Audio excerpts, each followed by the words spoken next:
Бүгін қытырлақ чекен жегім келіп кетіп, өзім жасап көрейін деп заттарын алып келдім. Лаваш алып келдім, салат алып келдім, окорочка. Кейін бір самса жасаймын деп самсаның қамырын ала салдым да лавашқа кірісіп кеттім. Неме бәле, түрлеріміз қандай болып кеткен, жерден қазып келдің ба? Мына жердің астында жата беріп жынды болып қапты ғой, әлі сыртымызда ашқан жоқ қой. Сендерге бір фокус көрсетейін ба дедім да осылай сырттан тез ашып тастадым. Бәсе, осындай сұп-сұлу едік қой біз.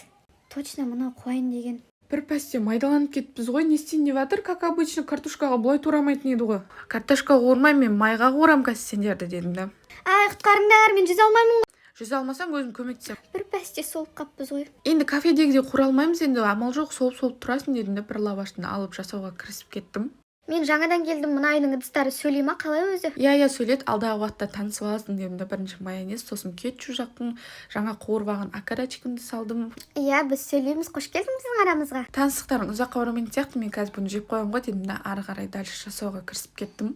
Мынандай нәрсе жасап жатырмын ма? Типа кафедегідей ма? Үйде де жасауға бола ма не ондай нәрсені? Үйде сочный, мощный қылып жасап жейсің ғой, молынан саласың заттарын дедім да, лавашты орап, жақсылап отырып өзім жеп алдым.